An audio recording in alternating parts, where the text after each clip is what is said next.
অনেক দূরের এক শান্ত নিরিবিলি রাজ্যে বাস করতেন এক পরিপক্ক বয়সী সুন্দরী রাজকুমারী, নাম তার আদ্রিতা।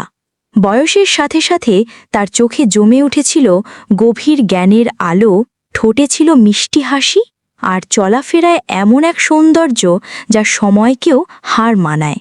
রাজপ্রাসাদের কাজকর্মে তিনি দক্ষ হলেও তার মন সবসময় টানত অজানা পথের দিকে। ছোটবেলায় যেমন দুঃসাহসিক অভিযানে বেরোতেন, তেমনি একদিন আবার সেই পুরনো কৌতূহল তাকে ডেকে নিল। এক বিকেলে আকাশে সোনালি রোদ ঝিলমিল করছিল। রাজকুমারী প্রাসাদের পেছনের পুরনো পথ ধরে বেরিয়ে পড়লেন।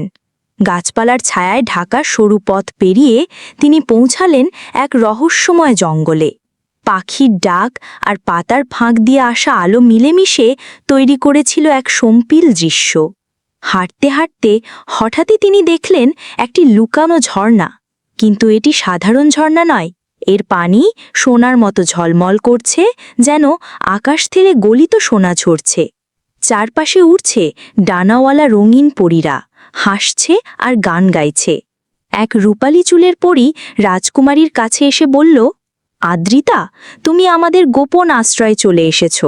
এই সোনার ঝর্ণার কথা কেউ জানে না, জানলে মানুষের লোভ সব কিছু নষ্ট করে দেবে। তুমি কি প্রতিশ্রুতি দেবে, কাউকে বলবে না? রাজকুমারী শান্ত কণ্ঠে বললেন, আমি প্রতিশ্রুতি দিচ্ছি, এই গোপন রহস্য আমি চিরকাল রক্ষা করব। কিন্তু ভাগ্য সবসময় মানুষের ইচ্ছে মেনে চলে না।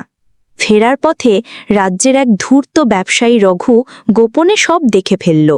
তার চোখে সোনা ছাড়া কিছুই নেই। রাতে রঘু কয়েকজন ভাড়াটে লোক নিয়ে কুড়াল আর লোহার পাত্র হাতে ঝর্ণার দিকে রওনা হল। কিন্তু পরীরা প্রস্তুত ছিল।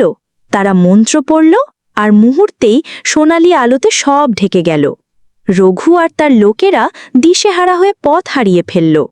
পরীরা রাজকুমারীর কাছে এসে বলল, তুমি কথা রেখেছ, তাই এই ঝর্ণা চিরকাল থাকবে। মনে রেখো, পৃথিবীর সবচেয়ে সুন্দর জিনিসগুলো লোভে নয়, ভালোবাসা ও যত্নে বেঁচে থাকে। সেদিনের পর থেকে রাজকুমারী যখনই মন খারাপ পেতেন, একা চুপি চুপি সেই সোনার ঝর্ণার কাছে গিয়ে বসতেন। ঝর্ণার সুর আর পরীদের হাসি শুনে তার মন ভরে উঠত শান্তি আর আনন্দে।